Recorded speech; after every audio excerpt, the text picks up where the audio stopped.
Muy buenos días a todos. En nombre del Centro Latinoamericano de Políticas Económicas y Sociales de la Pontificia Universidad Católica de Chile, queremos darles a todos ustedes la más cordial bienvenida a este seminario titulado Cambio Constitucional en Chile. ¿Hacia dónde vamos? Saludamos a las autoridades que hoy nos acompañan, al ministro secretario general de la Presidencia, don Nicolás Eizaguirre, a la secretaria general de la Universidad Católica, María Elena Pimstein, a los decanos, profesores, investigadores, alumnos y a toda la comunidad académica. Asimismo, queremos agradecer especialmente a los expositores que hoy nos acompañarán y que estarán en los dos paneles de discusión que tenemos programados. A partir del anuncio de la Presidenta de la República, en octubre de 2015, la propuesta de una nueva Carta Fundamental para Chile contenida en su programa de gobierno ha ido transitando por distintas etapas durante estos últimos 18 meses. En el día de hoy analizaremos en el primer panel tanto los resultados de la etapa de diálogos ciudadanos como la entrega de sus conclusiones con la que la Presidenta redactará la propuesta de nueva Constitución que presentaría durante el segundo semestre de este año. En el segundo panel discutiremos los alcances del proyecto de ley presentado por el Ejecutivo y que modifica el capítulo 15 de nuestra actual Carta Fundamental. A continuación, dejamos con ustedes al director de CLAPES-UC, don Felipe Larraín.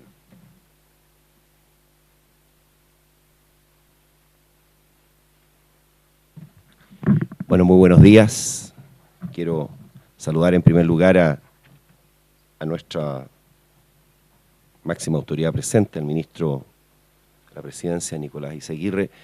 Quiero decir que con Nicolás con el ministro, perdone que lo haya tuteado por un minuto, tenemos una larga historia conjunta desde épocas de estudiante y quiero decir que no lo compartimos todo, evidentemente, pero sí tenemos algunos puntos comunes, como por ejemplo nuestra afición por la música. En una tarde en Washington yo le serví de segunda voz al ministro mientras él cantaba y tocaba la guitarra. Bueno, no quiero decir, ustedes saben que el ministro canta muy bien, yo soy un aficionado.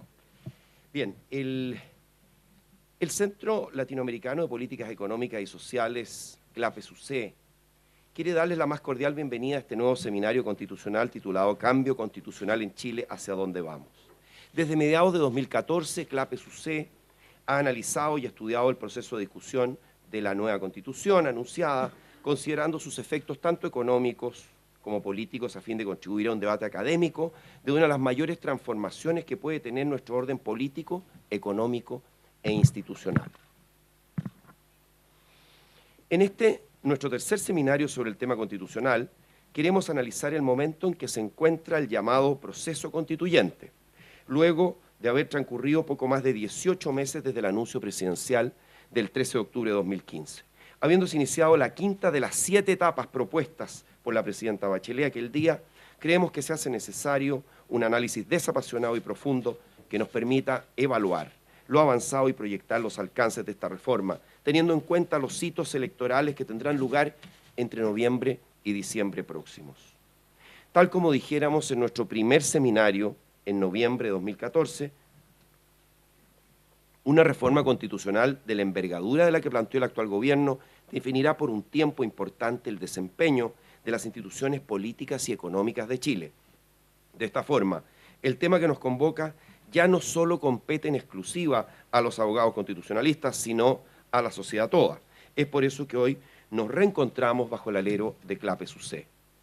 Queremos ser dialogantes, pero al mismo tiempo precisos y claros en nuestros planteamientos, respecto de la que puede denominarse con justicia como la madre de todas las reformas. Porque es demasiado lo que se juega Chile en esta definición constitucional como para que el mundo académico se abstenga de participar, opinar y colaborar en el que sería nuestro 11º ordenamiento constitucional desde 1811. Como Universidad Católica y como CLAPES-UC, Chile nos compromete, y ese compromiso no solo es tangible desde el aporte que podamos hacer en la esfera de la discusión académica de las políticas públicas, sino que también nos convoca a efectuar los llamados de atención necesarios sobre los peligros que constatamos para que sigamos avanzando en mejorar la calidad de vida de todos los chilenos. Quiero hacer brevemente un diagnóstico de lo avanzado en el actual proceso constituyente. Han transcurrido ya 18 meses desde el anuncio presidencial que aterrizó el contenido del programa presidencial de la nueva mayoría. Pero aún sigue siendo oportuno preguntarse, ¿es necesario reemplazar la Constitución vigente o basta con reformarla? ¿Cuál es la base objetiva para argumentar su sustitución? Nuestro análisis indica que los principios sobre los cuales ha descansado nuestro engranaje constitucional han posibilitado que hayamos vivido en los últimos 25 años un periodo de fuerte crecimiento económico, con una mejora significativa en la calidad de vida de las personas, sus familias y una reducción de la pobreza sin precedentes. La Carta Fundamental de 1980 ha permanecido vigente durante los últimos 36 años y habrá servido a 7 gobiernos democráticos a marzo de 2018. Ha permitido la dictación de 3.031 leyes sujetas al marco de esta Carta Magna y ha sido modificada en 40 oportunidades, desde el plebiscito constitucional de 1989 hasta la última reforma constitucional publicada en el Diario Oficial el 4 de mayo pasado, en un accionar conjunto entre el Poder Ejecutivo y Legislativo. La actual Constitución permitió una transición a la democracia sin mayores conflictos durante los primeros años de los 90 y ha coayudado a producir un desarrollo económico que permitió una reducción de la pobreza desde el 40% de la población en 1990 al 11,7% en 2015.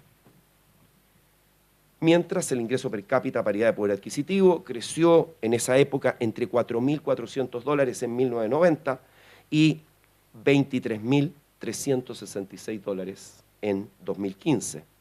Por supuesto, nuestra Constitución es perfectible. Algunas encuestas de opinión señalan que una mayoría estaría hoy por una nueva Constitución. La encuesta Plaza Pública Cadem de abril 2017 lo situaba a estos partidarios de la nueva Constitución en un 79% de los encuestados. Y la gran mayoría de ellos señala que se trata de un cambio muy o bastante prioritario, el 68% en la misma encuesta. Sin embargo, resulta al menos sugerente que un 55% señale que debiera ser el próximo gobierno, y no el actual, el que presente al Congreso Nacional un proyecto de ley de nueva Constitución.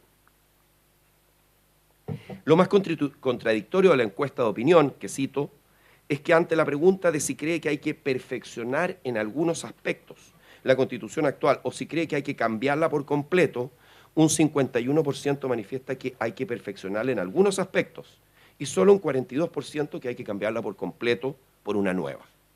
Luego de haber escuchado la opinión del gobierno durante todo este proceso, 18 meses, durante el cual se ha insistido en que la Constitución de 1980 es ilegítima por su origen, pero no por su ejercicio, hubiéramos esperado que el mismo porcentaje que señala que Chile necesita una nueva Constitución, hubiera sostenido que se requiere una nueva Constitución por completo.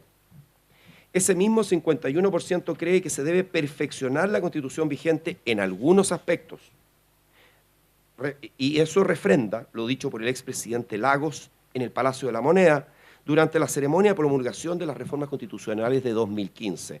Cito al expresidente Lagos: Chile cuenta desde hoy con una Constitución que ya no nos divide, sino que es un piso institucional compartido, desde el cual podemos continuar avanzando por el camino de perfeccionamiento de nuestra democracia.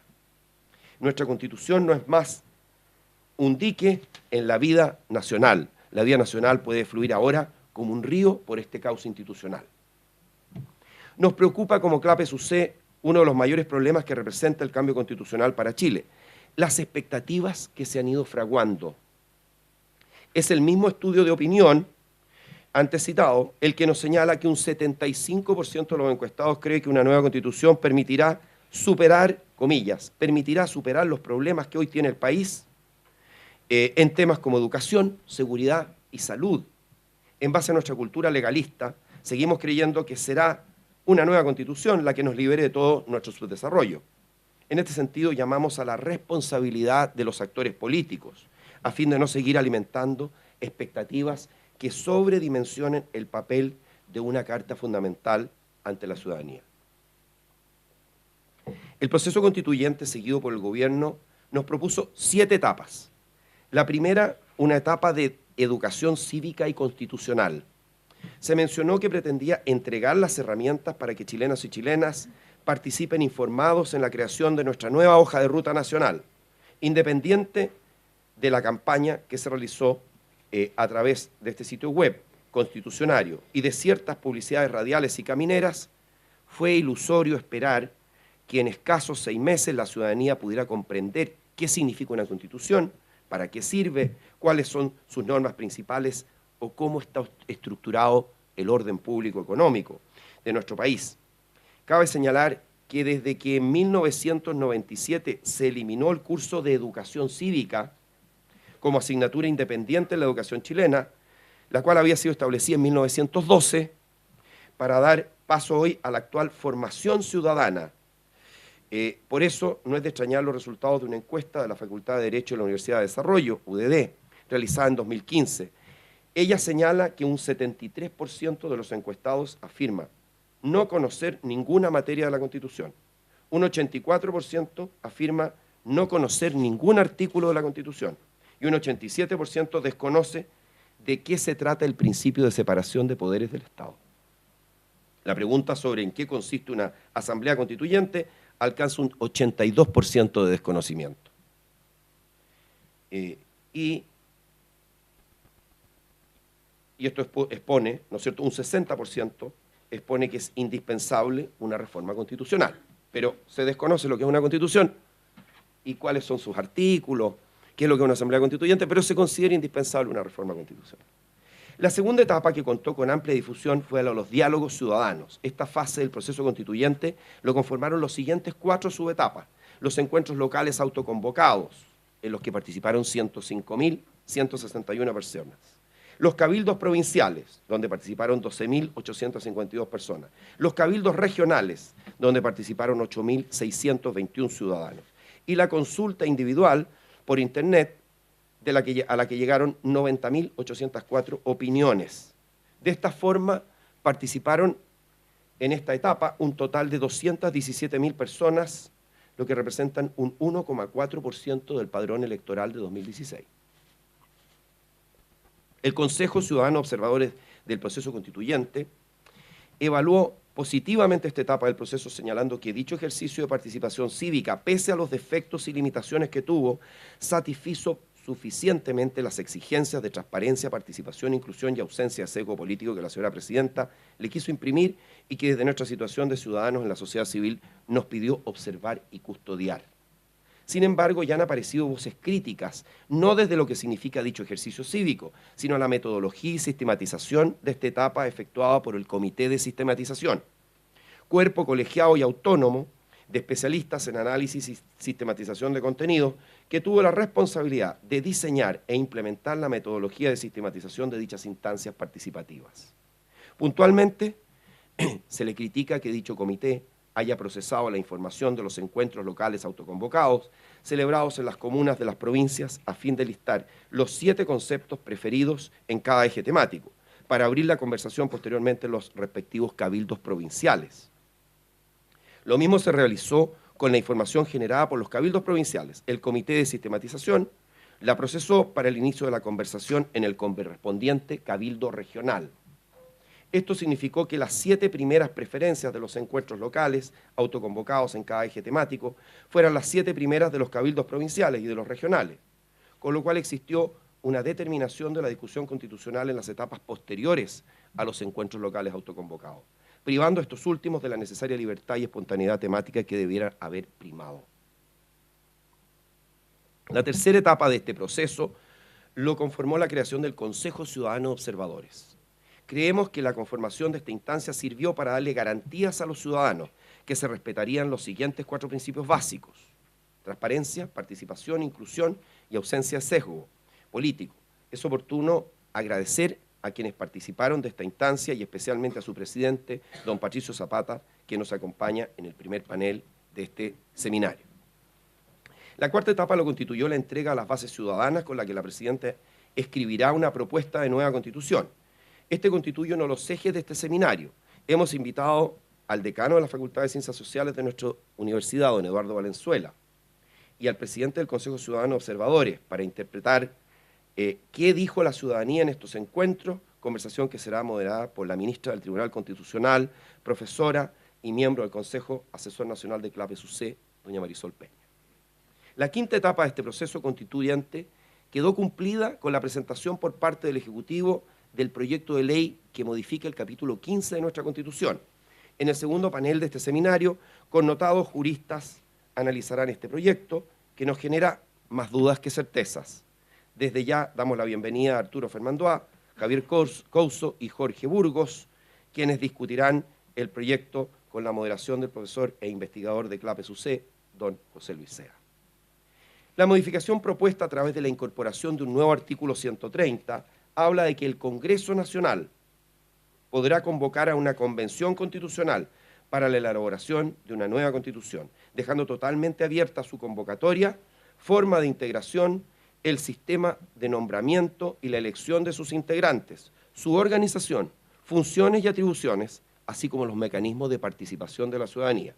Es decir, es la indefinición absoluta.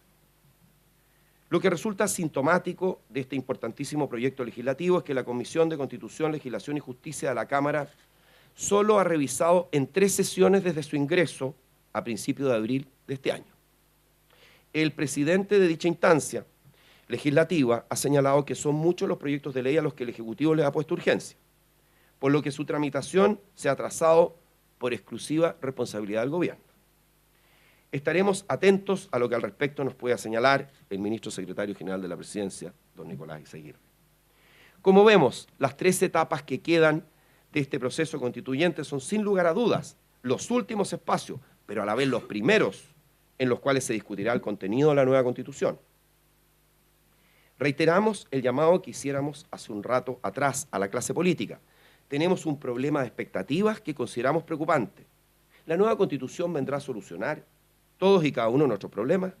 ¿En qué momento se les sincerará a los ciudadanos que no existe una Constitución que decrete y haga efectiva el nirvana? Esperamos que prime la cordura y el sentido de realidad en las etapas del proceso constituyente que vienen. Quiero hacer unas breves reflexiones sobre el tema del orden público económico. En seminarios anteriores hemos tenido la oportunidad de abordar el orden público económico propuesto por nuestra Constitución desde distintas perspectivas. Primero analizamos los mitos y realidades de la arquitectura económica de la Constitución del 80, para luego intentar descifrar cuál será el orden público económico de la nueva Constitución. Reconocemos que nos hubiera gustado haber tenido, a 18 meses de iniciado el proceso, algunas ideas del Ejecutivo sobre este crucial aspecto para nuestro futuro desarrollo económico y social. Lamentamos no tener más pistas que las anunciadas en el programa de gobierno y en algunas entrevistas de personeros que por razones obvias no han pasado de ser poco más que titulares. En razón de lo anterior es que reiteramos nuestro llamado de atención a considerar los efectos en el desarrollo económico que podrían tener los anuncios contenidos en el programa de octubre de 2013. Muchos de ellos los consideramos negativos en su solo enunciado, mientras que otros dependerán de los énfasis y concreción legislativa que traigan. Nos referimos principalmente a los siguientes: la transformación de un Estado subsidiario en un Estado social de derechos, la limitación a la propiedad privada a fin de reconocer la función social de manera incierta, el aumento del dominio público sobre los recursos naturales, la rebaja en la aprobación, modificación y derogación tanto de leyes orgánicas constitucionales como de aquellas interpretativas de la Constitución, la eliminación del control preventivo obligatorio del Tribunal Constitucional, que realiza este tribunal sobre las normas orgánicas constitucionales, la fijación de límites a la concentración de la propiedad de los medios de comunicación social, ya sea en el ámbito monomedial como multimedial, y el anuncio de que habrá una ley que establezca el nivel de autonomía que gozará el Banco Central de Chile. Lo curioso es que buena parte de la legislación económica y social actual, tributaria, laboral, salud, vivienda, educación, puede ser modificada sobre la base de mayorías simples en el Congreso Nacional. De hecho, el programa de gobierno de la nueva mayoría da cuenta de la flexibilidad de nuestra Constitución al proponer todos estos cambios mediante modificaciones legales y no constitucionales, muchos de los cuales ya son en efecto leyes de la República. Sin perjuicio de las críticas que hemos efectuado como CLAPES-UC a estas propuestas, hemos querido aportar al incipiente debate con iniciativas que fortalezcan la estructura económica y de manejo fiscal de nuestra Carta Fundamental. En una investigación desarrollada en nuestro centro, reconocemos que hay 3 instituciones en materia de política fiscal y presupuestaria que han permitido una mayor responsabilidad fiscal y mejor manejo de las finanzas públicas. La primera se refiere a los procedimientos presupuestarios centralizados. Una de las instituciones más importantes de nuestra política fiscal es la iniciativa exclusiva del Presidente de la República en materias de impuesto y gasto. Esta restricción constituye un elemento crucial para manejar de forma responsable los recursos públicos por parte del Poder Ejecutivo. Numerosos autores remarcan la importancia de estos procesos presupuestarios centralizados, y yo creo que, tanto en mi experiencia personal como en la del ministro de la Presidencia, en una encarnación anterior, nos dimos cuenta de la importancia que tiene la iniciativa exclusiva del Ejecutivo en materias de impuesto y gasto. La segunda se refiere a la regla fiscal. Desde 2001 se comenzó a formular la política fiscal siguiendo una regla de balance estructural, de forma que el gasto presupuestario se establece de acuerdo a los ingresos estructurales o de largo plazo del Estado. La creación de esta regla ha permitido, entre otras cosas, que gran parte de los recursos generados durante el superciclo del cobre fueran ahorrados y estén disponibles para futuras estrecheces económicas, futuras y actuales estrecheces económicas, así como otras obligaciones financieras que podrían surgir en futuro. Consideramos que esta política ha resultado exitosa y debe profundizarse. Si bien no forma parte de la Constitución, en muchos países sí lo es. Por otro lado, en Chile la mayor restricción al gasto por parte del gobierno establecida en la Constitución es la necesidad de recurrir al Congreso Nacional para la emisión de deuda pública. Por último, los consejos fiscales, que son instituciones públicas generalmente independientes que buscan la promoción de políticas sustentables en materia de finanzas públicas. Crecientemente los países han comenzado a incorporar este tipo de instituciones de forma posterior a la crisis financiera de 2009 para mejorar el monitoreo, la rendición de cuentas y la transparencia de la política fiscal. En el caso chileno, el Consejo Asesor Fiscal se estableció por decreto del Ministerio de Hacienda de mayo de 2013. En marzo de 2014 se envió el proyecto de ley para otorgarle rango legal a este Consejo Fiscal al Congreso Nacional, iniciativa que lamentablemente fue retirada por el actual gobierno en junio de dicho año. Consideramos que es necesario que el debate actual sobre la Constitución incorpore estas materias de forma de complementar y mejorar el actual marco legal de responsabilidad fiscal. Concluyo con 4 puntos a tomar en cuenta. Hemos insistido en la necesidad que la discusión del proceso constituyente entre a la brevedad posible en una fase de análisis de contenidos, a fin de poder vislumbrar qué elementos de la actual Constitución y con ello de la bicentenaria tradición constitucional que ella contiene, debieran mantenerse, especialmente desde la perspectiva de su arquitectura económica. Es por ello que insistimos en que hay ciertos principios del orden público económico que urgen mantener por la relevancia que han tenido sus efectos en el desarrollo de Chile. El primero, la importancia de establecer constitucionalmente una entidad cambiaria y monetaria independiente que guarda directa relación con los niveles de inflación que ostentan los países, según todas las investigaciones. El segundo, el establecimiento de quórum o supramayorías para la aprobación de reformas constitucionales. Creemos que han sido clave para la estabilidad económica chilena que se requieran 2/3 o 3/5 para modificar nuestra Carta Fundamental. Si consideramos que a los 34 países que conforman la OCDE, 8 de ellos cuentan con quórum de 2/3 y 21 países con quórum de 3/5 de sus respectivos congresos nacionales.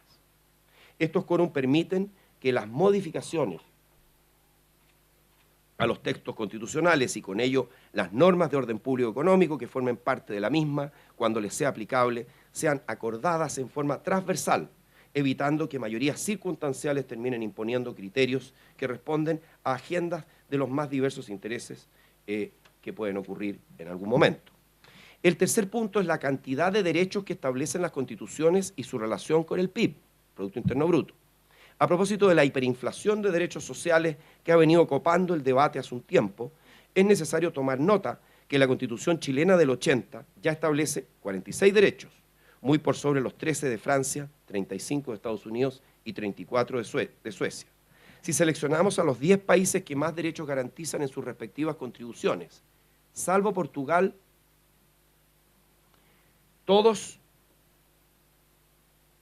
no hay ningún país que supere los $10.000 de producto per cápita.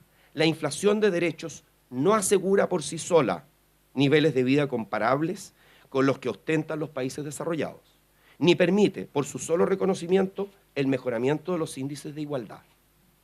Por último, queremos seguir aportando al debate proponiendo la incorporación o profundización, en su caso, de materias que nos permitan una mayor responsabilidad fiscal y un mejor manejo de las finanzas públicas. Los consejos fiscales, la regla fiscal y los procedimientos presupuestarios centralizados son temas que no podemos obviar en esta etapa del proceso constituyente. Es de esperar que durante el segundo semestre de este año exista un espacio para el debate académico, que hasta el momento ha sido insuficiente, de forma que la discusión de ideas permita plasmar iniciativas que puedan mejorar nuestra institucionalidad económica. Las condiciones de vida de los chilenos se han visto mejoradas gracias a las ideas de la libertad, el emprendimiento y el respeto a la propiedad privada que nuestro orden público económico actual ha consagrado en la Constitución. Su futuro dependerá de la discusión que tenga lugar en los próximos meses. CLAPES UC estará siempre disponible y atento para seguir aportando a este crucial debate. Muchas gracias.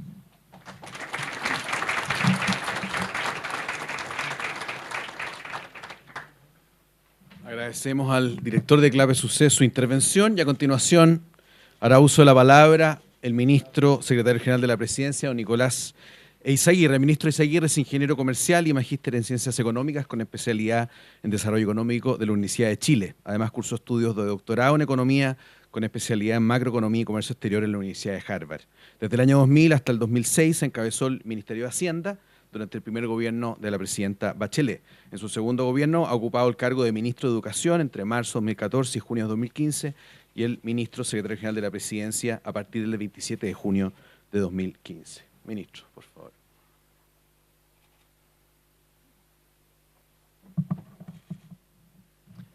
Muy buenos días. Señor Felipe Larraín, director del Centro Latinoamericano de Políticas Económicas y Sociales de la Pontificia Universidad Católica de Chile, CLAPES, UC, estimados expositores y moderadores, don Patricio Zapata, expresidente del Consejo Ciudadano de Observadores, hola Patricio, señora Marisol Peña, un gusto, ministra del Tribunal Constitucional, señor José Luis Sea, investigador del CLAPES UC, señor Eduardo Valenzuela, decano de la Facultad de Ciencias Sociales de la Pontificia Universidad Católica, señor Javier Couso, profesor de Derecho de la Universidad Diego Portales, comunidad académica, amigos y amigas. Además de saludarlos hoy día en la mañana y agradecer esta invitación, si no llevo mal la cuenta, este es el tercer seminario que CLAPES organiza en torno al proceso constituyente. El tercero, una serie de encuentros que han venido de alguna manera complementando la discusión en el marco del gran desafío que ha significado elaborar una nueva Constitución. Y no puedo, antes de cualquier otra cosa,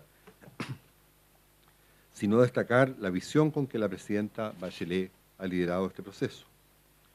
No olvidemos que partimos con muchas críticas, con voces que decían que no era necesario cambiar la Constitución, que las preocupaciones de la ciudadanía estaban en otras cosas y que, a lo más, bastaba con algunas adecuaciones menores.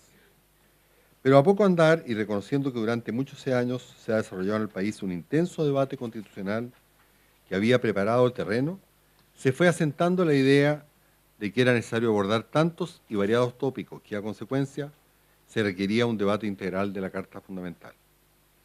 Así cada vez son más los seminarios, libros o propuestas que ponen en la discusión pública aquellas materias del ordenamiento actual que se deben mantener, como aquellas que se deben añadir u otras donde es necesario mejorar o innovar, en algunos casos de manera profunda.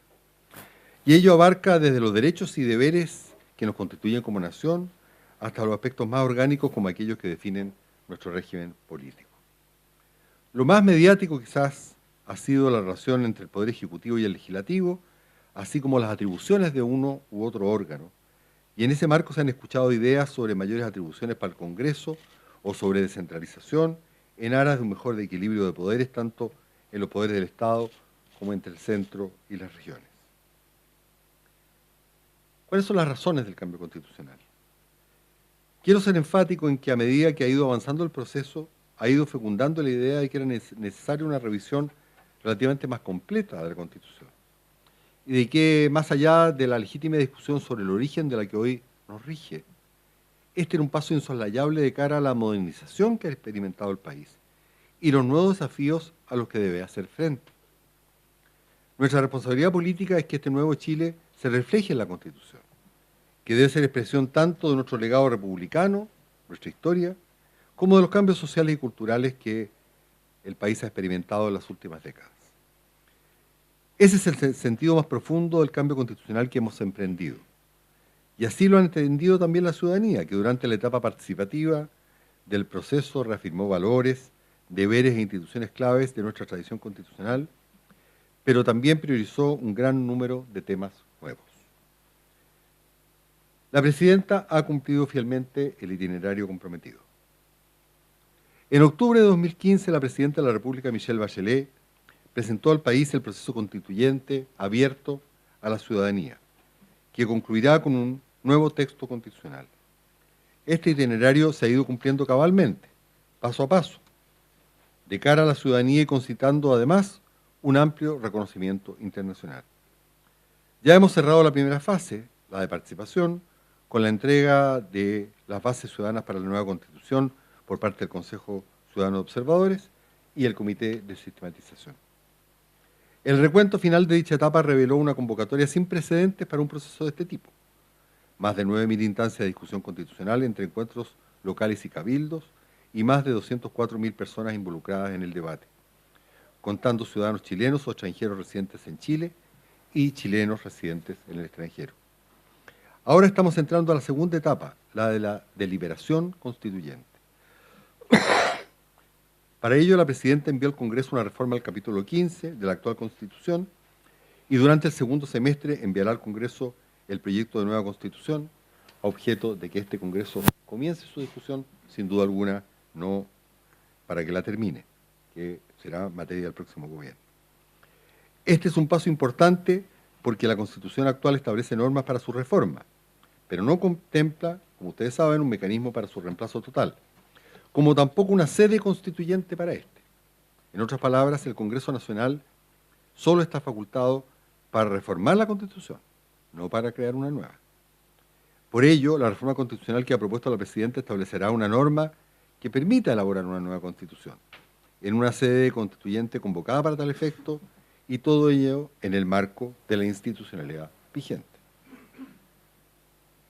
Estamos iniciando la discusión de contenidos constitucionales. En esta segunda etapa de deliberación es cuando corresponde enfocarse de lleno en los contenidos. Y somos testigos de cómo en el último tiempo se han multiplicado los debates y propuestas. Pero antes permítanme un ligero paréntesis. Por mucho tiempo se criticó, de manera infundada según nuestro parecer, que el gobierno no hablaba de los contenidos constitucionales y que el proceso se hacía sobre una suerte de hoja en blanco. Por el contrario, lo que el gobierno hizo durante toda la primera etapa fue tomar la opción de privilegiar el diálogo con la ciudadanía para nutrir el proceso con la visión y los anhelos de las personas. Lo que dejamos de lado en ese momento fue el clásico enfoque de arriba hacia abajo, con el objeto de permitir que desde la ciudadanía se construyeran las bases para la nueva Constitución. Esos contenidos marcarán el derrotero de este año 2017, porque el proyecto de la presidenta reflejará aquello que quedó plasmado en las bases ciudadanas. Por ello no estamos partiendo de cero, ni en una hoja en blanco. Estamos partiendo desde aquello que los chilenos y chilenas nos dijeron que era importante para sus vidas y su futuro. Pero vamos a construir también reconociendo nuestra tradición constitucional y sobre la base de los consensos democráticos del mundo occidental que nadie podrá desconocer. Me refiero a aspectos esenciales como el Estado de Derecho, la separación de poderes, la defensa de la vida, los derechos de propiedad, la independencia de instituciones como el Banco Central o el Servicio Electoral y la necesidad de que exista una revisión de constitucionalidad de las leyes, entre otros aspectos. Ese es el punto de partida en el ámbito dogmático constitucional. A partir de allí debemos preguntarnos, por un lado, por aquellos derechos que pudieran estar ausentes de nuestra actual Constitución, reconociendo que nuestra matriz es más orientada a los derechos que otras constituciones.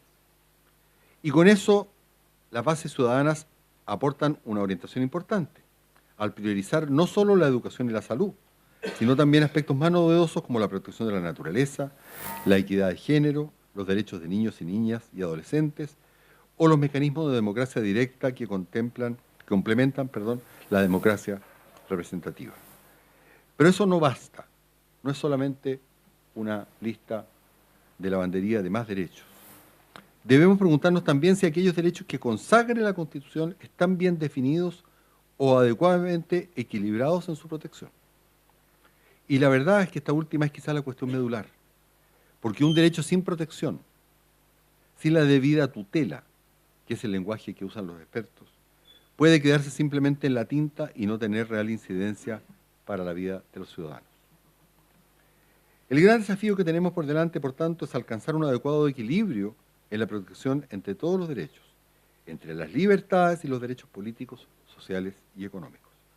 Porque estamos convencidos de que solo podremos alcanzar mayor libertad de las personas si éstas se pueden desenvolver en la vida asociada de manera no solo libre, sino también con iguales oportunidades. Y ese es el reconocimiento de los derechos sociales y su debido resguardo el que permite conciliar libertad e igualdad. No es casualidad que esa haya sido una de las principales dificultades que hemos debido enfrentar durante estos años para llevar adelante algunas de las reformas estructurales que la presidenta comprometió con el país, como la reforma de la educación, donde el derecho a la educación permanentemente chocó, si cabe la expresión, con la libertad de enseñanza. Pero debemos recalcar también que la recurrente objeción de constitucionalidad crimea en el Congreso, cuando algunos debates ponen en tensión distintos derechos, es un verdadero mentis para aquellos que han pretendido argumentar que la Constitución no importa al momento de definir las políticas públicas. Por supuesto que importa, y mucho. Y el problema no es que se pueda recurrir a la Constitución para resolver estos conflictos. Eso ocurre todos los días en muchas partes del mundo. El punto es que se debe recurrir a una Constitución consensuada. Siempre habrá, por supuesto, sectores políticos que preferirán realzar las libertades y otros que darán mayor valor a las igualdades dentro de nuestra sociedad. Por ello, la clave es que nuestra Constitución defina un marco normativo que permita la expresión democrática de estas distintas visiones y su resolución en el ámbito de las políticas públicas sobre la base de un acuerdo social en el que todos se sientan debidamente representados y adecuadamente protegidos. Desde el punto de vista orgánico de la Constitución, en tanto, la realidad de estos últimos años ha dejado en evidencia la necesidad de cambios relevantes, en especial en materia de régimen político. De hecho, hace apenas algunos días se presentó en el Congreso una nueva propuesta, esta vez de un grupo transversal de senadores, que busca corregir lo que identifican como algunos defectos del régimen político actual. Se plantea, por ejemplo, incorporar la figura del ministro del Interior que coordina el Consejo de Ministros y la relación con el Legislativo. Es decir, un ministro del Interior más empoderado, casi un primer ministro. Pero la verdad es que dicha propuesta es una estación intermedia en el camino de un cambio más profundo que ha sido debatido durante muchos años en el país, como es la idea de ir a un régimen semipresidencial. Sucede en todo caso que ambas propuestas son caras de una misma moneda, porque tanto la estación intermedia como el semipresidencialismo propiamente tal, lo que hacen es trasladar al interior del Ejecutivo el problema de la convivencia de distintas visiones, pero no cambian realmente aquello que ha venido mostrándose cada vez más en tensión en los últimos años, como es la relación y equilibrio de poderes entre el Ejecutivo y el Legislativo. Por ello, más allá del debate puntual sobre una u otra propuesta, la clave en este sentido es preguntarnos cuáles son los principios y elementos que conforman un régimen político estable. Y estos serán, en buena medida, algunos de los puntos centrales del debate que el país deberá llevar adelante para culminar con éxito este proceso constituyente. En este sentido, creemos que es fundamental reflexionar sobre aspectos esenciales de nuestro régimen político que, a la luz de la experiencia de los últimos años, tanto en Chile como en otros países, reclaman una nueva mirada.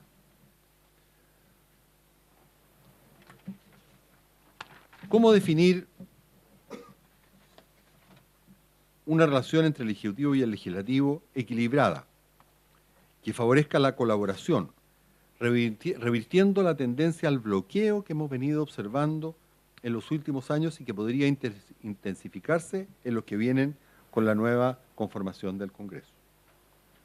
¿Cómo fortalecer la conformación de coaliciones mayoritarias de gobierno que otorguen gobernabilidad durante todo su mandato? ¿Y cómo asegurar un sistema de destrabar los conflictos propios de toda sociedad con válvulas de escape frente a crisis institucionales graves? ¿Cómo asegurar un sistema de partidos fuertes y ordenados, con mayor poder de iniciativa, como actores claves en la tarea de agregar las demandas y canalizar programáticamente los intereses de la ciudadanía ante el Ejecutivo y el Congreso. En este sentido, es fundamental que los partidos sean un ejemplo de democracia interna, rendición de cuentas y transparencia para asumir debidamente su rol. Durante el gobierno de la presidenta Bachelet, a través de la Agenda de Probidad, hemos hecho importantes avances en estas materias, pero no cabe duda que todavía queda mucho por avanzar. Porque debemos reconocer que los partidos son una piedra fundamental para la democracia, pero han ido debilitándose y perdiendo capacidad, por ejemplo, para ordenar el trabajo de los parlamentarios, los que actúan a veces de manera más individual, con poco poder de iniciativa, pero con mucho poder de veto, reforzando la tendencia al bloqueo del sistema. ¿Cómo contar con un sistema que asegure eficacia y eficiencia en la tramitación legislativa y de políticas públicas, con un adecuado equilibrio entre lo político y la responsabilidad económica, que ha sido uno de nuestros grandes activos en las últimas décadas? Y, por último, ¿cómo generar vínculos mucho más fuertes y permanentes del Ejecutivo y el Legislativo con la ciudadanía, con mayores espacios de incidencia y participación de los ciudadanos, tanto en el debate como en la generación y seguimiento de las políticas públicas? Como se ve, no son pocos ni menos fáciles los desafíos que enfrentamos. Vivimos, como afirma Sheila Hasanoff, académica de la Harvard Kennedy School, en una época de descontento profundo que muchos ciudadanos de las democracias maduras parecen sentir hacia sus instituciones de gobierno y formas de gobernanza. Donde quiera que miremos hay una sensación de que las formas tradicionales de representación han fracasado. Las manifestaciones y el malestar compiten con la apatía, pero tanto la acción como la inacción envían los mismos mensajes. La desconfianza suspicaz respecto del Estado, una sed insaciable por cambios, crecientes exigencias de rendición de cuentas públicas y un deseo casi incontrolable de libertad para trazar el destino propio y el de nuestros hijos. Cierro la cita. En ese escenario enfrentamos hoy, todos nosotros, todos los chilenos y chilenas, el reto de revisar profundamente nuestra Constitución, reafirmando una vez más, como dice Hasanoff, cito, la centralidad de la ley y de los estados en la articulación de los futuros deseables para las sociedades democráticas. Cierro la cita. Muchas gracias.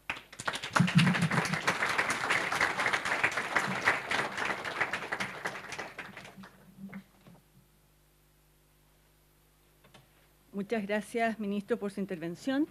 Agradecemos especialmente su presencia durante esta mañana en nuestro seminario.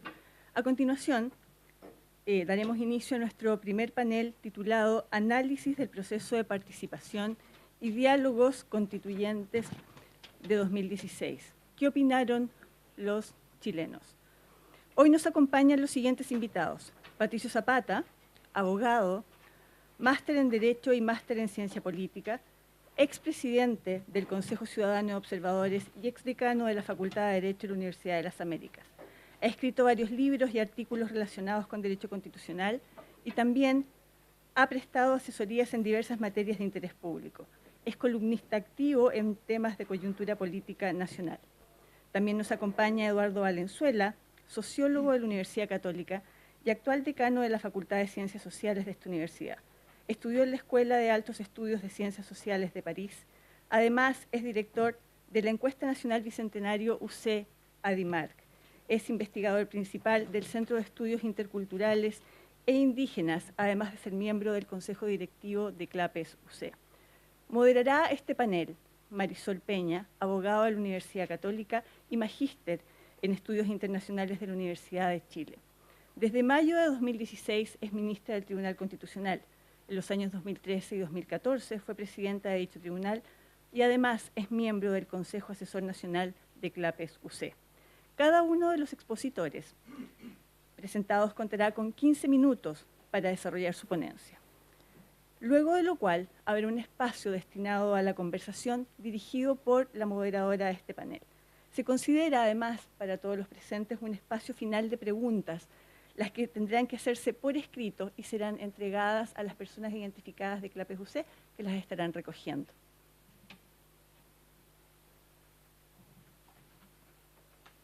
Muchas gracias, Cari. Muy buenos días. Yo no sé si se escucha al fondo. ¿Se escucha?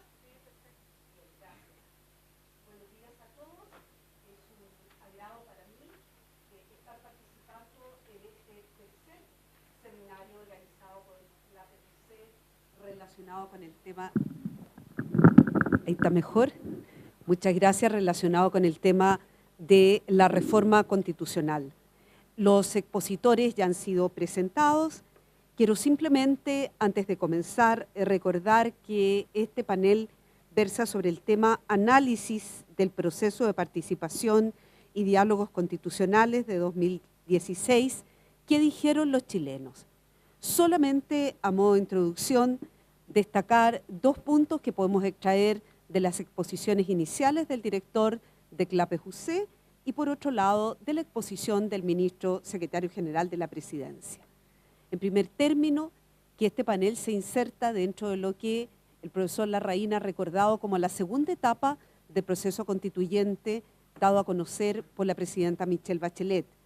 Y lo segundo es que el ministro secretario general de la Presidencia ha destacado que dentro de ese proceso constituyente se ha dado particular énfasis a la necesidad de privilegiar el diálogo con la ciudadanía.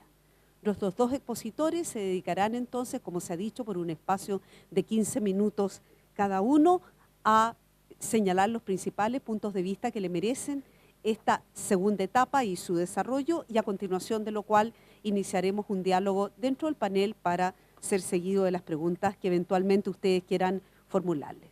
Sin más, dejo con la palabra entonces al profesor Patricio Zapata.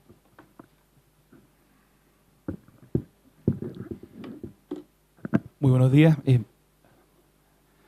Voy a comenzar saludando a la autoridad estatal, señora Marisol Peña, ministra del excelentísimo Tribunal Constitucional, profesor Felipe Larraín, director de CLAPES-UC, Mariana Pimstein, secretaria general de nuestra universidad, profesores, señor Eduardo Valenzuela, decano, Facultad de Ciencias Sociales, profesores, profesoras, amigos y amigas. Es un agrado estar acá y agradezco a CLAPES una vez más la oportunidad de compartir alguna impresión que pueda ser útil. Una universidad compleja y de excelencia como esta tiene que asegurarse algunas cosas elementales, generar investigación de calidad, otorgarle a sus alumnos, a sus egresados, herramientas que les permitan desenvolverse con eficacia en el mercado. Pero yo diría, casi más importante que eso, tiene que generar espacios de comprensión interdisciplinaria, de pluralidad, de miradas. Y yo agradezco a CLAPES que genere un espacio como ese donde se reúnan ingenieros comerciales, abogados, sociólogos, porque de ese diálogo interdisciplinario yo creo que aprendemos todos. Hablo por lo menos de la profesión mía y creo que puede aplicarse a otras profesiones. De pronto hay una inclinación a encerrarnos y a pensar que nuestras herramientas disciplinares son suficientes. Pero no solamente tenemos que aprender de las demás profesiones. Aunque estemos en una universidad de excelencia y compleja, podemos aprender de nuestros compatriotas. Otro de los riesgos de la especialización es situarse en un pedestal desde el cual miramos hacia abajo a nuestros compatriotas, a los que no tienen posgrado, a los que no tienen estudios, y pensar que no tenemos mucho que aprender de ellos. Yo encuentro tremendamente importante los esfuerzos que hace la universidad por aprender de lo que ocurre en nuestro país, la encuesta que se hace anualmente sobre valores, los trabajos de participación, porque creo que tenemos mucho que aprender de nuestros compatriotas. Primero, decir, no creo que corresponda hablar de lo que los chilenos dijeron, porque como lo recordó el propio Felipe Larraín, las personas que participaron en estos encuentros locales y en estos cabildos son un número reducido. No solo un número reducido, la verdad es que hay sesgo. Por muchos esfuerzos que hicimos por llegar a distintos grupos de nuestra sociedad, la verdad es que hay grupos que quedaron sobrerepresentados y grupos que quedaron subrepresentados.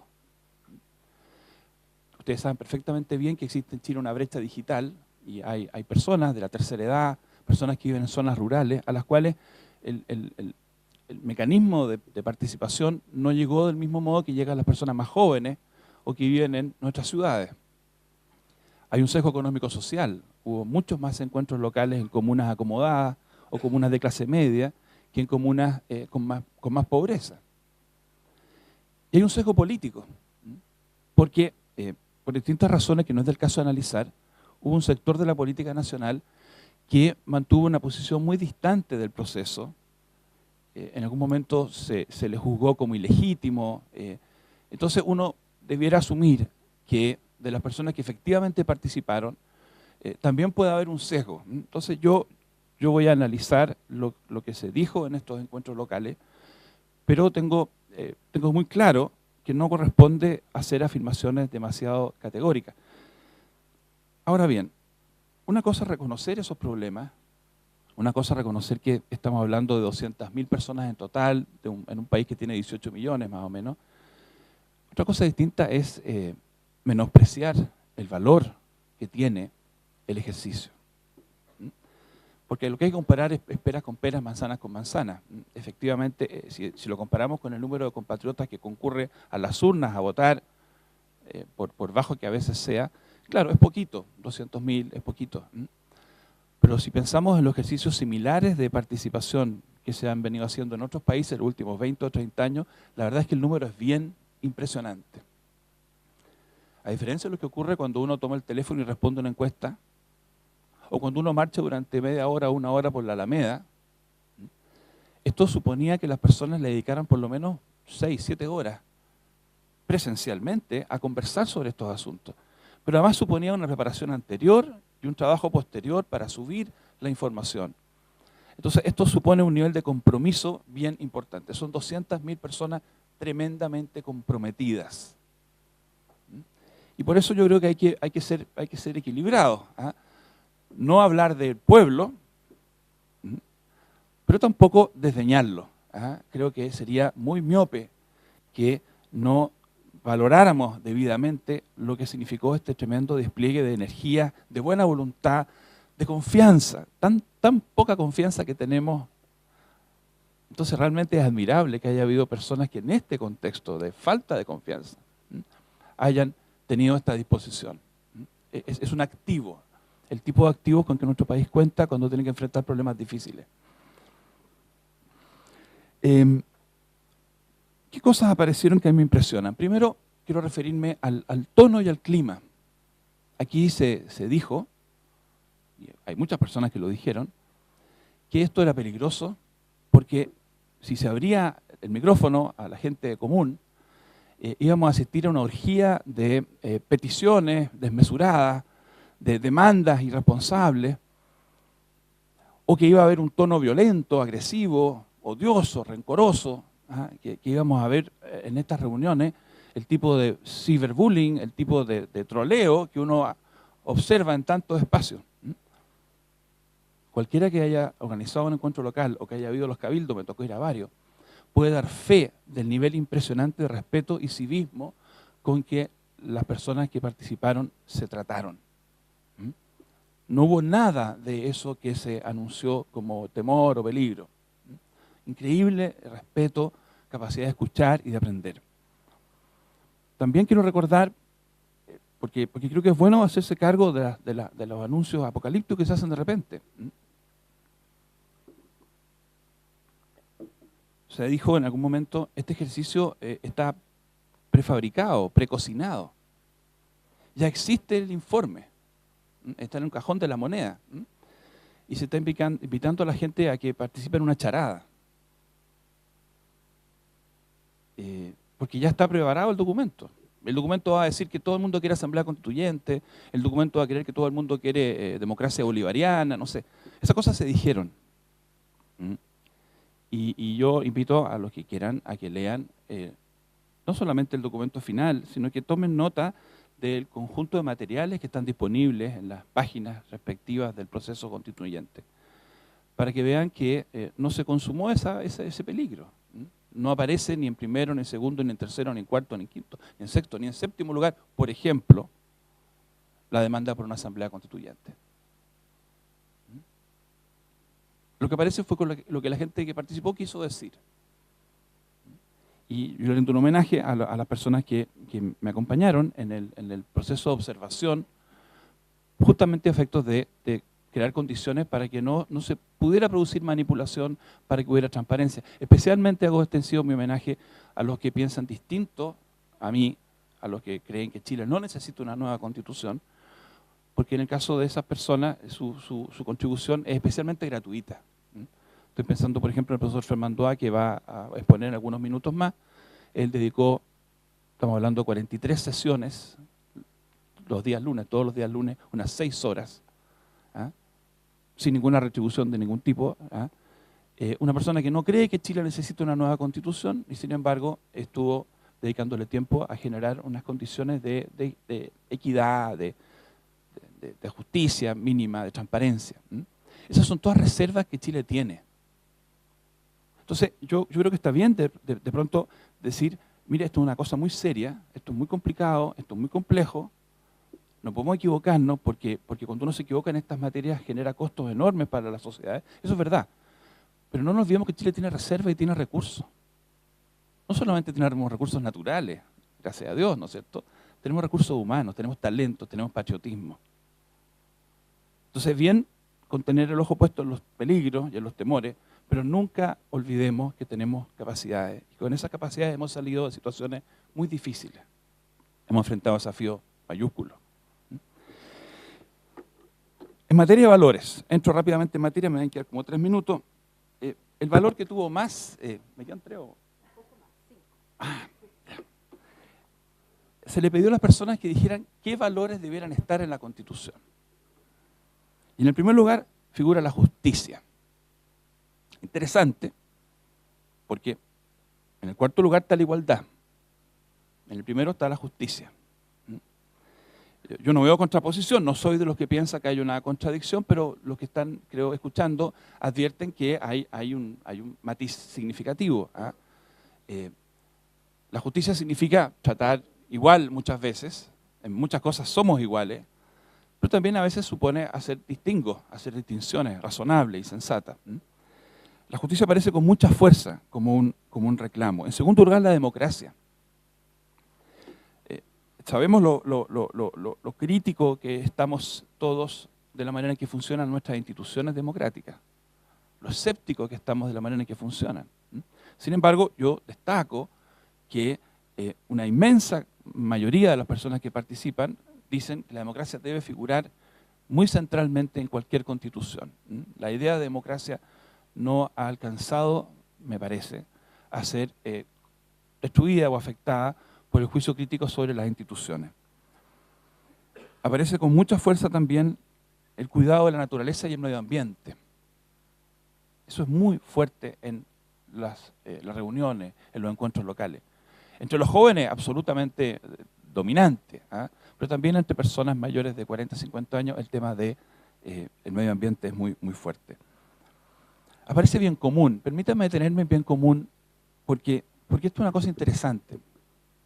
Los que son abogados acá saben perfectamente que esa palabra entró en la Constitución de 1980 en buena medida en virtud de la presencia en esa comisión constituyente de varios profesores, muchos de ellos de nuestra facultad, que adscribían al justnaturalismo, al tomismo. Entonces la palabra bien común entra desde mater et magistra, entra, ¿no es cierto?, con la definición del magisterio pontificio, el conjunto de condiciones que permiten la mayor realización material y espiritual posible de la persona. Y uno podría esperar que una palabra como esa, con ese fuera muy extraña a una sociedad plural, diversa, moderna, cosmopolita, como la sociedad chilena. Entonces es bien interesante cómo la palabra le hace sentido a mucha gente. Y yo creo que hay que reflexionar. Cuando las personas dicen bien común, ¿en qué están pensando? ¿Están pensando en bienes comunes? ¿Están pensando en el patrimonio cultural? ¿Están pensando en la naturaleza? ¿Están pensando en las necesidades del grupo? Pero a mí por lo menos me parece interesante ver cómo una comunidad puede apropiarse de una palabra. Y permítame aquí detenerme, porque algunas personas han insinuado que ejercicios como este pueden ser terapéuticos pueden ser ejercicios, digamos, de relajación, pero que no tendrían, comillas, utilidad. Yo creo que tiene muchas utilidades, utilidades políticas, pero incluso para la técnica constitucional, ¿cómo no va a ser útil saber qué significado tienen para las personas que son destinatarias de la regla constitucional las distintas palabras que uno puede querer colocar o no en la norma? La idea de que hay un vínculo entre las palabras que usa la Constitución y el significado que tiene para la comunidad esa palabra es una idea que es muy crucial en el derecho constitucional. Yo no creo que importe mucho para la legislación comercial qué le dice al ciudadano que va a contratar el uso de una u otra palabra. De hecho, no es necesario que haya ningún vínculo afectivo de ninguna especie entre el Código de Comercio y el ciudadano. Lo que importa es que los contratos funcionen, que la regla sea eficiente, genere pocas barreras de entrada, no tenga muchos costos. Pero la Constitución es algo distinto. Las leyes en general lo que hacen es ejecutar la voluntad de la mayoría. Una Constitución, entre otras cosas, cada cierto tiempo le dice a la mayoría lo que no puede hacer. Una Constitución le dice a la mayoría lo que no puede hacer, o le recuerda a la mayoría la promesa que hizo alguna vez, una promesa de autolimitación. Y ahí sí es muy importante que esa Constitución que le recuerde al ciudadano la promesa que hizo de lo que no va a hacer ahora, esa Constitución le hable en un lenguaje que el ciudadano entienda, que el ciudadano pueda ver en esa regla, pueda ver reflejada su voluntad. Y en ese sentido, una Constitución que genere adhesión, afecto, digámoslo con todas sus letras, afecto, es mejor que una Constitución que no genera ese afecto. Por supuesto, independientemente de la calidad técnica de la Constitución. En materia de instituciones, es cierto que una gran mayoría sostuvo que había que incorporar plebiscitos y democracia directa, mecanismos de democracia directa. Pero en segundo lugar está el Congreso Nacional. O sea, yo quiero pensar que uno podría entender que los ciudadanos no están pensando en deshacerse del Congreso Nacional, sino que están pensando en complementar o suplementar la representación más tradicional con mecanismos más directos. Las personas dijeron plebiscitos, democracia directa, pero también dijeron Congreso Nacional en segundo lugar. Llamaron la atención también, ya que estoy terminando, las personas dijeron que querían que figurara en la Constitución la regulación de las Fuerzas Armadas. Esa fue para mí una muy grande sorpresa. Las personas que respondieron colocaron en quinto lugar Fuerzas Armadas. Nuevamente, una sorpresa. No es habitual que las constituciones le dediquen un capítulo a las Fuerzas Armadas. Si uno mira el derecho comparado, es raro. Y hay buenas razones para pensar que no tiene sentido eso. Sin embargo, yo creo que ahora tenemos un antecedente interesante. Chilenas y chilenos del año 2017, en un contexto de libertad, de diálogo abierto, piensan que sí puede haber un tratamiento constitucional de las Fuerzas Armadas en la Constitución. Importante para los que estudiamos estas cosas técnicamente. Y finalmente termino, porque ya se me pasó el tiempo y voy a dejar después el tema de los derechos, insistiendo en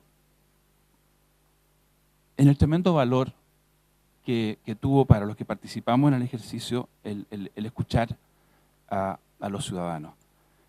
A mi curso, y veo varios alumnos del curso acá, yo se los dije una vez, y lo voy a repetir porque lo siento. No imagino un doctorado más enriquecedor que el que nos dieron a nosotros, los profesores de Derecho Constitucional, esos miles y miles de ciudadanos que nos hablaron de la Constitución. Las clases de educación cívica son necesarias, hay que reponerlas, pero no hay mejor clase de educación cívica que involucrarse en un ejercicio cívico de discusión. Hacer el ejercicio. Tuvimos una gran clase de educación cívica el año pasado. Creo que mucho más atractiva y convocante de lo que hubiera sido transmitir por televisión clases del profesor Fernando Al, profesor Zapata, los días domingos en la tarde. Yo estoy convencido que hicimos un gran ejercicio de educación cívica. Y eso es lo que yo rescato finalmente como un activo de lo que se hizo el año pasado. Gracias.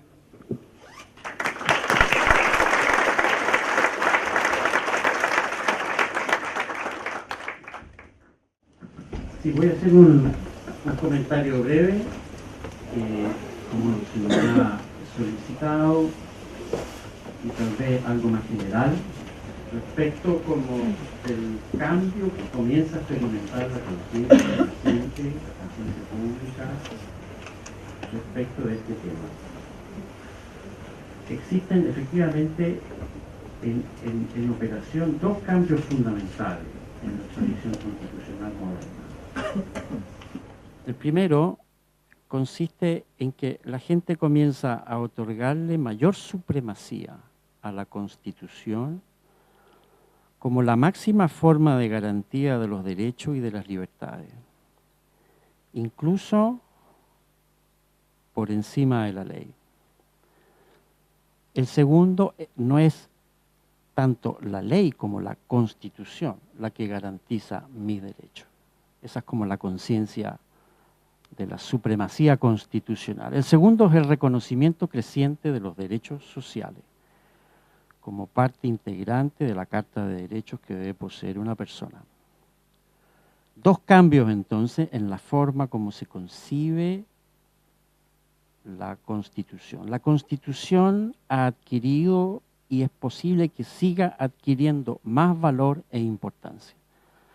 Ya no es una mera declaración de principio, como lo ha sido tradicionalmente, que adquiere existencia jurídica y por ende validez a través de la ley, y por ende la ley es lo importante, sino una norma propiamente tal que se elabora y antecede a la ley. Lo que incluye, desde luego, el control constitucional de las leyes, que en general tiene gran aprobación pública, pero también la exigencia creciente de una judicatura que se guíe por derechos y que no se limite solamente a aplicar la ley, en lo que se ha llamado un poco escandalosamente activismo judicial, pero que va a ser la tónica en adelante y que también tiene aprobación pública. Está protagonismo de los jueces en la nueva República Constitucional. Vivimos en cierto modo, y es probable que sigamos y viviendo en lo que Fioravanti, a quien sigo en muchas ocasiones en esta exposición, llama un Estado constitucional. Democrático constitucional, pero donde la palabra constitucional adquiere un peso singular. Tanto como se desvanece a ojos vistas el prestigio y la eficacia del Parlamento, que fue el crisol de las democracias representativas, aumenta la importancia de la norma constitucional, a tal extremo que la soberanía popular ya no es político-legislativa, sino constituyente. Es decir, nadie cree demasiado que la soberanía del pueblo se exprese realmente en un parlamento electo, entre otras cosas porque muy poca gente asiste a votar por ese parlamento, sino mucho más en una voluntad constituyente, lo que explica también, a pesar de que no sea una prioridad, pero explica el apoyo masivo que tiene una asamblea constituyente como mecanismo para redactar o bien para ratificar por lo menos un texto constitucional nuevo.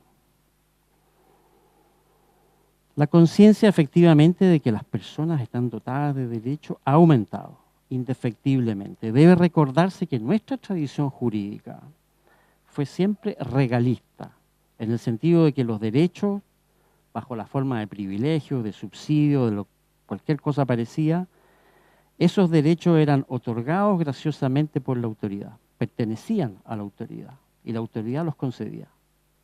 De la misma manera que un padre entrega poco a poco derechos a sus hijos a medida que crece. Los derechos fueron siempre concebidos como concesiones de la autoridad, que por lo demás nunca se concedían ni entera ni permanentemente. Es cierto que tampoco debemos exagerar lo que hoy llamamos empoderamiento, una conciencia súbita y masiva de que poseemos derechos susceptibles de reclamar y de hacer valer ante la autoridad.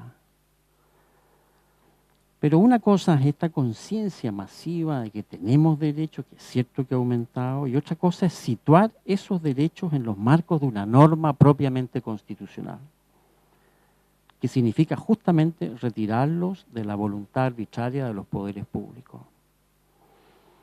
Todavía reclamamos derechos ante la autoridad como si fuera ella misma la que los concede y administra.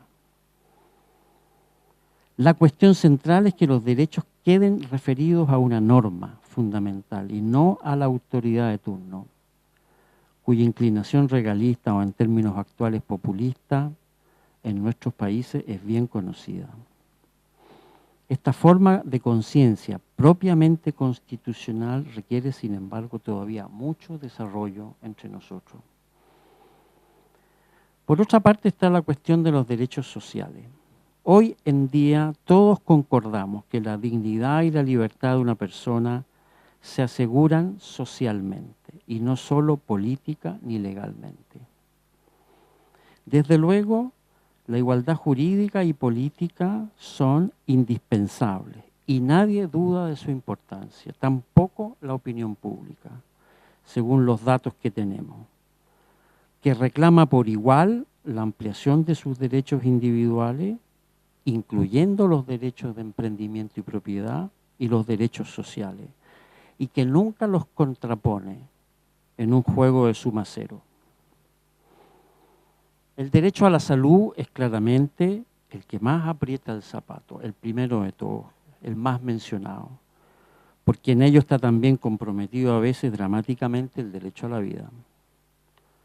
En ningún otro caso se habla tan claramente de derecho como en el caso de la salud, que muchas veces carece de garantías y protecciones constitucionales efectivas. También la educación se considera un derecho que debe ser garantizado, aunque acotado a niveles de provisión legalmente obligatorio. Más allá de este nivel, la materia es controversial en la opinión pública, pese a todo lo que se diga. El lenguaje de los derechos en la opinión pública se deslava un poco cuando se trata de la vivienda. Claro que en la oferta semántica que se hizo en este caso se hablaba de una vivienda digna, entonces aparece muy arriba por lo digno más que por la vivienda, puesto que la cuestión de la dignidad es lo que está siempre comprometida en los derechos. Y tiende a desaparecer cuando se trata de infraestructura, de equipamiento público, cosas parecidas. Ya son pocos los que, no faltan, pero son pocos los que creen tener derecho a que se le alumbre en la calle donde vive, o de tener derecho a un transporte público ágil y expedito, aunque también en alguna de estas materias el lenguaje de los derechos aparece. Los derechos ambientales comienzan a aparecer por doquier. Que hoy se puede exigir el derecho al aire libre, al aire limpio, por ejemplo, sin ninguna ambague. El umbral de los derechos es la libertad y la dignidad de la persona, lo que en muchas ocasiones resulta difícil de precisar. Cuando algo afecta gravemente la libertad y la dignidad de una persona. Los derechos individuales también progresan en la conciencia de la gente. Y las personas se vuelven más sensibles a la ampliación de la autonomía y la libertad personal. No solo derechos sociales, sino también autonomía y libertad personal, lo que incluye desde luego los derechos de propiedad. ¿Quién puede asombrarse hoy que una amplia mayoría prefiera que sus fondos previsionales permanezcan en una cuenta de capitalización individual?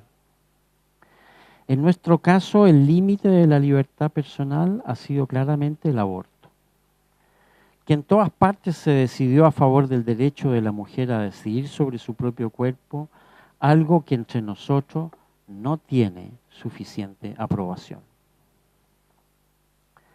Los derechos sociales convierten a la Constitución ya no solo en una norma jurídica, sino en una directriz, es decir, en un programa de acción. Casi todos los movimientos sociales se expresan actualmente en términos de un programa de derechos. La constitucionalización de las demandas sociales es un hecho bien notorio. Antes había reivindicaciones y aspiraciones donde hoy existen derechos. Y una aldea cualquiera se moviliza contra un relleno sanitario en defensa de su derecho al aire limpio.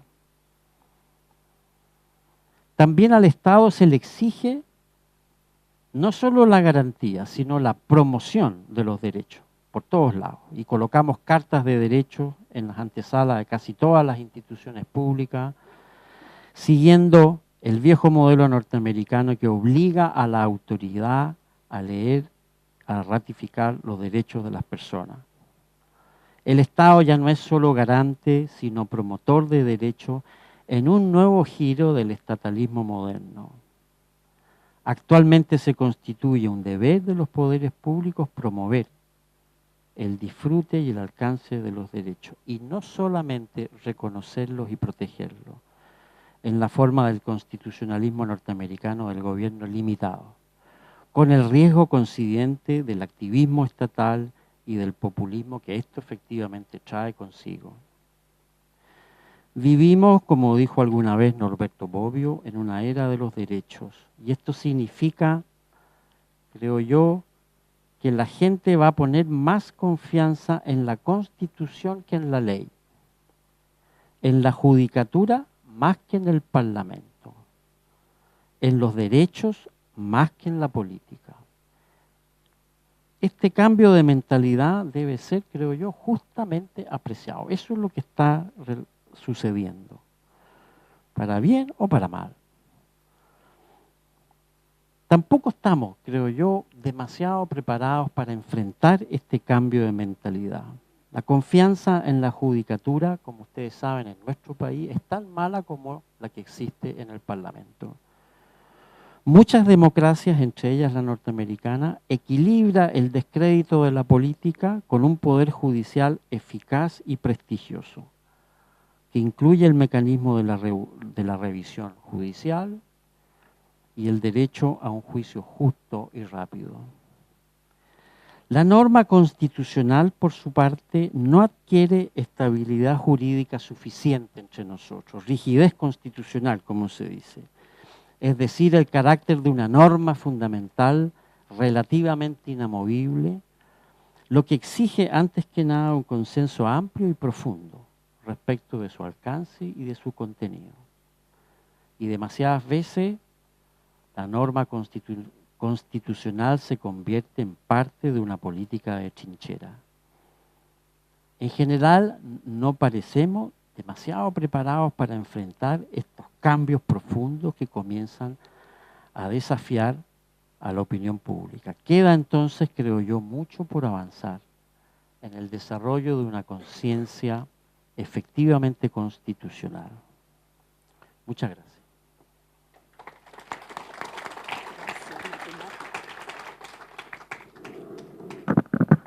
Muchas gracias al profesor Valenzuela. Antes de continuar con nuestro panel, quisiera recordarles que hay personas de CLAPES UC que están recogiendo sus preguntas para tener la posibilidad de que ustedes también puedan formularles algunos puntos de vista y aclaraciones a nuestros panelistas. Por lo pronto, para continuar con el panel, quisiera plantearles a nuestros panelistas lo siguiente sobre la base de sus exposiciones. Hay un famoso debate que se ha producido desde el punto de vista de la literatura del derecho más reciente entre Ronald Dworkin y Jeremy Waldron, en el sentido que en las democracias actuales, dice Waldron, a diferencia de Dworkin, no importan solamente los resultados, sino que los procedimientos a través de los cuales se arriban a esos resultados.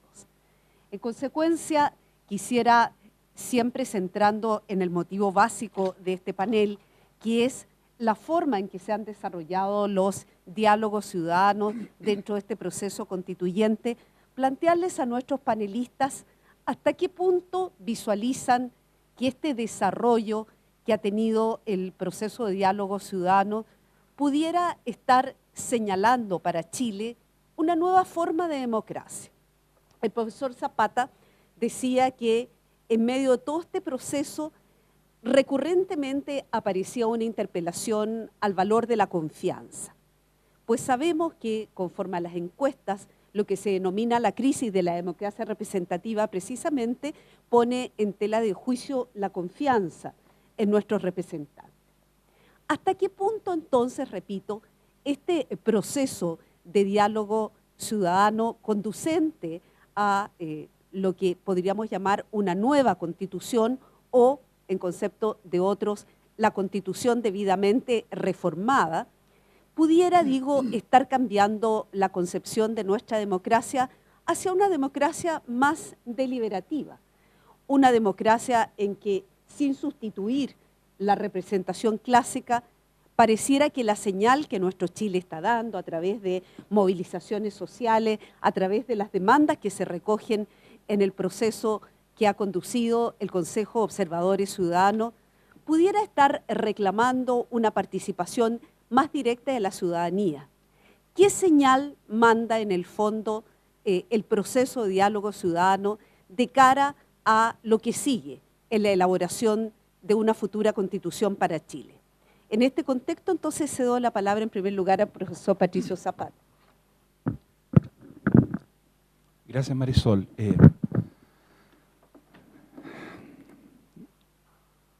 Voy a tratar de ser breve, porque es una tremenda invitación la que tú haces. De los que estamos presentes debe haber un grupo importante que siente una simpatía natural por la participación o los fenómenos participativos. Voy a asumir que una mitad de los que estamos acá tenemos una inclinación favorable de entrada. Vemos las oportunidades. Y otra mitad de los que estamos acá tenemos ciertas prevenciones, cautelas, dudas, porque vemos los peligros, los riesgos. Yo haría la siguiente pregunta a los que piensan en los riesgos. Los riesgos son que se tomen decisiones malas, equivocadas. ¿Y por qué crecientemente pueden tomarse decisiones equivocadas? Porque las personas que antes de tomar las decisiones no tienen a tiempo información, porque caen presa de la mentira, de la manipulación de medios.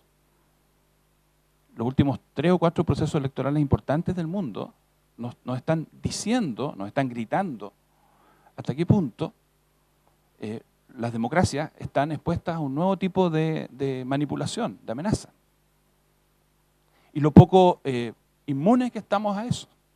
Se instala la mentira un día viernes en la tarde, a través de algún sitio, se bombardea, se difunde, y el día miércoles, el día domingo, 2 días después, todo el mundo cree a pie juntilla. Deshacer ese infundio cuesta muchísimo. Se hizo un estudio de por qué los ciudadanos norteamericanos, cuando votaron por Trump, eran más vulnerables a la manipulación que hacían estos grupos de interés que los ciudadanos franceses. Y una hipótesis que explora el Economist es que el ciudadano francés lee más la prensa, discute más de política, el ciudadano francés está más participando en asociaciones que el ciudadano norteamericano que está solo en su casa o en su oficina recibiendo todo el día tweets, viendo Facebook, y siendo bombardeado por grupos a los que no les ve la cara, no sabe quiénes son y no tiene con quién conversar. Entonces, yo le diría a las personas que tienen constantemente estos temores de lo que puede ocurrir cuando se toman decisiones colectivas en democracia, que piensen qué tipo de ciudadanía queremos. Una que esté participando activamente, que esté participando y deliberando, que esté siendo llamada a pensar sobre los temas públicos, que esté llamada a opinar sobre los temas públicos, o una ciudadanía que esté pasivamente esperando y confiando que los técnicos, los especialistas, tomen las decisiones por ellos. Yo estoy convencido que de lo mejor que se pudo haber hecho el año pasado para ponernos vacunas contra el populismo fue haber tenido el ejercicio con esas 200.000 personas. Todo lo contrario de lo que tienden a pensar algunos, de que esto alienta el populismo, de que esto alimenta el populismo, yo diría todo lo contrario. Así que en la pregunta de la profesora Peña, yo diría más que nunca antes, probablemente más que nunca antes en la historia, si queremos que la democracia funcione bien, tenemos que comprometernos con la existencia de múltiples mecanismos que lleven a que los ciudadanos se involucren, se informen y participen constantemente, y no que simplemente cada 4 años sean invitados, si es que quieren, a que vayan a votar por algún candidato. Si nuestro mecanismo institucional es ese, no nos sorprendamos que esos ciudadanos que están esperando como consumidores en la casa que les llegue la mejor oferta, esos ciudadanos caigan víctimas de un marketing dirigido, de unas campañas de mentira, de manipulación orquestada. Lo que queremos es los ciudadanos haciendo encuentros locales, haciendo cabildo. Gracias, Patricio. Vamos, mientras tanto, a irle sugiriendo al director de CLAPE JUSE, parece que se está imponiendo un nuevo seminario sobre la nueva concepción de la ciudadanía, también a partir de lo que estamos escuchando. Tiene la palabra en torno al tema planteado el profesor Valenzuela. Sí, diré 2 o 3 cosas muy breves. La primera es que en general la gente lo que quiere es una norma estable que garantice y proteja sus derechos. Eso esencialmente. La participación es una cuestión segunda. Efectivamente hay mucha evidencia de que la gente estaría interesada en ratificar plebiscitariamente ciertas decisiones públicas. Y eso aparece con creciente fuerza y es algo novedoso en nuestro escenario político y que uno debería tomar en cuenta, en el sentido de que es posible construir formas de participación que sobrepasen el marco de la participación convencional en elecciones. Pero yo diría, en general, la voluntad, la importancia que la gente le asigna a la participación es siempre una importancia segunda, digamos. Lo esencial es que exista un Estado de Derecho capaz de garantizar efectivamente, no solo declarativamente, efectivamente los derechos fundamentales de las personas. Muchas gracias, Eduardo. Han llegado varias preguntas hacia nuestro panel. Entiendo que una de ellas relativa a si hemos superado el concepto de una democracia instrumental, de alguna manera está subsumida dentro del cuestionamiento que le hemos planteado a nuestros panelistas y que han respondido en estos primeros minutos. Lo que me voy a permitir hacer dentro de la brevedad del tiempo, he juntado 2 preguntas para cada uno de los panelistas que tienen que ver con el tema de este panel. Hay 2 preguntas que tienen que ver con contenidos de la nueva Constitución, que las vamos a dejar a disposición de CLAPE JUSE, porque a ver si pueden ser contestadas vía correo electrónico, porque exceden un poco el contenido mismo de este panel. En primer lugar, al profesor Patricio Zapata. Hay una primera pregunta que dice relación con la escasa participación recordada por el profesor Felipe Larraín al inicio de este seminario en el proceso de diálogo ciudadanos, que alcanza aproximadamente al 1% de la población. ¿Cómo entonces se pretende crear, a partir de ese escaso índice de participación en lo que es la sugerencia de contenidos de la nueva Constitución, cómo podría eso extrapolarse hacia la creación de un vínculo afectivo de la ciudadanía respecto de la nueva Constitución? Y a eso se une una hipótesis. Si esa escasa participación tendría que ver, Patricio, con el problema de legitimidad inicial de la Constitución de 1980. Vamos a partir con esas preguntas entonces para Patricio y luego voy a formular las preguntas para el profesor Valenzuela. Yo ya compartí con ustedes lo que me han dicho expertos en participación, en el sentido que el número de compatriotas que participaron en el año 2016 es un número importante cuando se compara con procesos participativos análogos en otros países. Pero de todas maneras creo que es bueno preguntarse por qué no hubo más participación.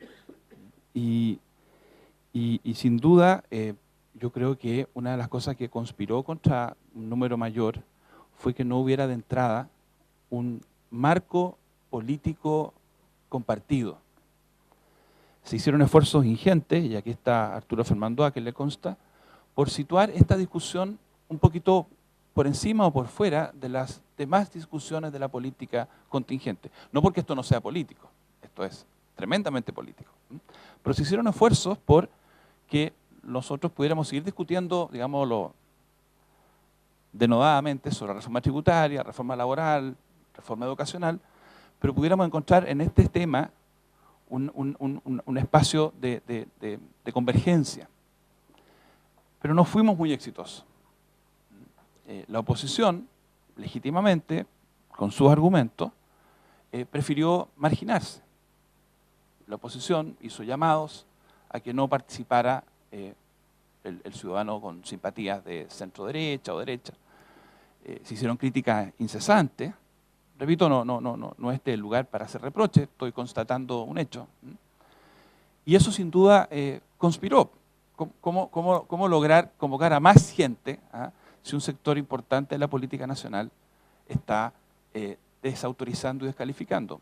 Pero no solamente había una descalificación desde lo que podríamos llamar sectores más conservadores o de centro-derecha, también desde sectores más de izquierda, había también la sospecha de que el ejercicio fuera puramente estético, de que no tuviera una verdadera vocación de transformarse en propuestas políticas. Así que, si ustedes me preguntan, yo creo que si el día de mañana hay que intentar un nuevo ejercicio, uno debiera tratar, antes de partir, concitar la voluntad de mucha gente que piensa distinto para crear un marco de legitimidad. De manera que no estemos todas las semanas preocupados de responder a la última crítica, a la última descalificación, la última denuncia, la última sospecha. Eso es agotador. Fue agotador. Entonces, mi único aprendizaje, o uno de los aprendizajes, es que la próxima vez que se haga un ejercicio como este, espero que no sea mucho tiempo más, tengamos de entrada ese marco y así podamos superar con creces el número de los que participaron esta vez.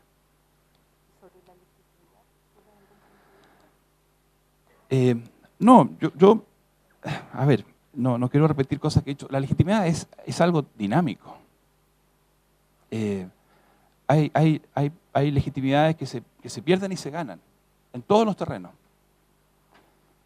Hay constituciones que nacieron muy legítimas, la española en 1978, y hoy día, por lo menos en algunos barrios de Cataluña, en Barcelona, ya no es vista como legítima. Hay otras constituciones que nacieron muy ilegítimas, como la japonesa o la alemana.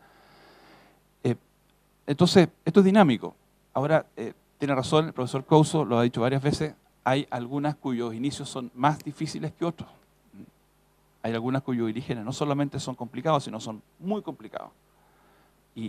Sin duda, yo creo que el origen de la actual Constitución ha conspirado significativamente para su legitimación y asoma una y otra vez.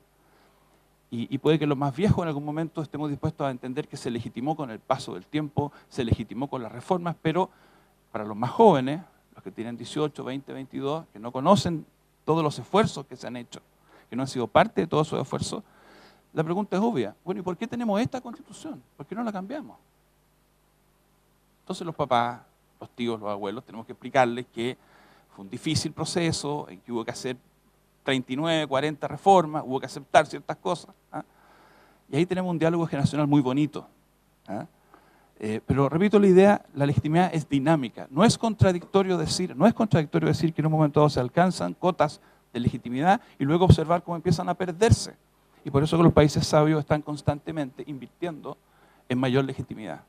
Hasta las democracias más estables como la británica está constantemente invirtiendo en reformas trascendentales, reformas profundas. Si lo hacen ellos, que son la democracia más estable del planeta, ¿por qué habría de ser equivocado que lo hiciera una democracia reciente y joven como la nuestra? Muchas gracias. Preguntas ahora para el profesor Valenzuela. Hay una primera pregunta muy interesante que consulta en relación con algún tipo de mecanismo efectivo que debiera operar en la estructuración de equilibrios entre derechos y deberes constitucionales a objeto de que la exacerbación de los derechos no llegara a la paralización del Estado. Y la segunda pregunta tiene que ver con lo que sigue en adelante, los siguientes pasos del proceso constituyente. ¿Qué desafíos importa, Eduardo, desde el punto de vista de la interdisciplinariedad y, en consecuencia, qué rol debieran jugar facultades como la Facultad de Sociología, la Facultad de Derecho, Trabajo Social y otras en esta y otras universidades del país. Respecto de lo primero, yo ratificaría de que la opinión pública en general es extremadamente moderada y mesurada. Y todos los datos que nosotros tenemos es que tanto los que provienen del proceso que hemos vivido como de encuestas de distinto tipo, muestran una conciencia constitucional, digamos, sin ningún tipo de radicalismo. No hay exacerbación de derecho, no hay en general un desequilibrio así muy profundo entre derechos y deberes. La gente también tiene conciencia de sus deberes ciudadanos.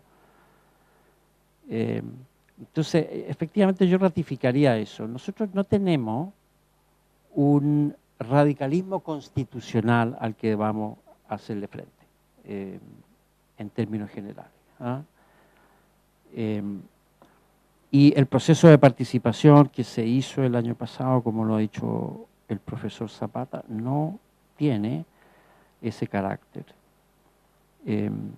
Por otro lado, respecto de lo que hay por delante, yo creo que por delante está el desafío de la legitimidad, pero una parte importante de la legitimidad se consigue con consenso y no solo con participación. Entonces, el desafío de generar una norma constitucional consensuada sigue siendo quizá el principal reto y la principal responsabilidad que tenemos por delante. Sin consenso, una norma constitucional no tiene existencia jurídica efectiva.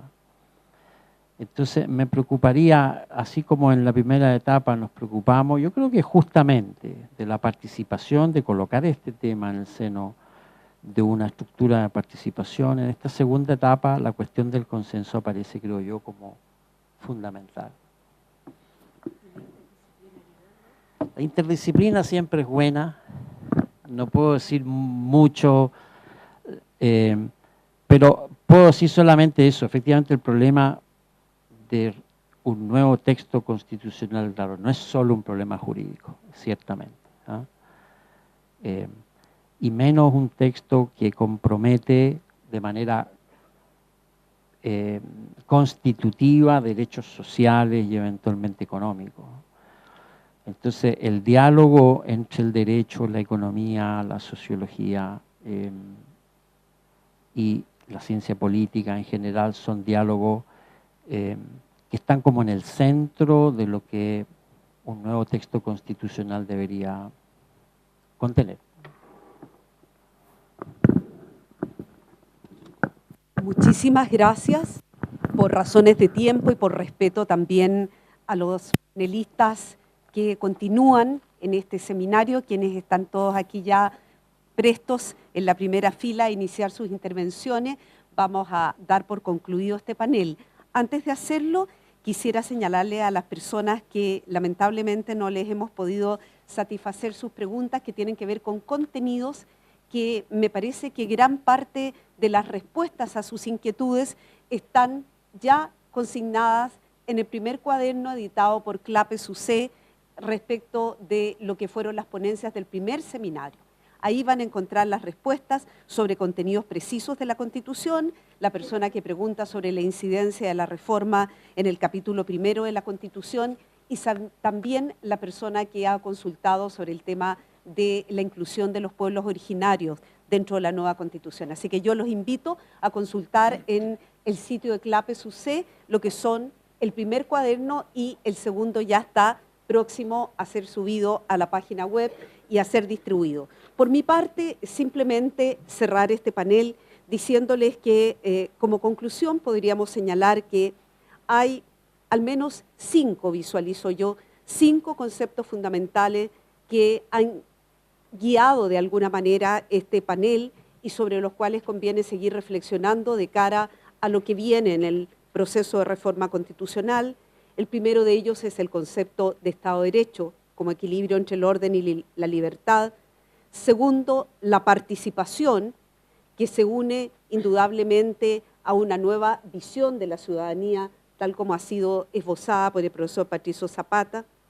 Y ello incide, en cuarto lugar, en la mirada que tengamos sobre la democracia que nuestro Chile requiere para hoy y para el futuro, y finalmente, desde el punto de vista valórico, la legitimidad a que todos aspiramos respecto de la Constitución y también del funcionamiento de nuestras instituciones.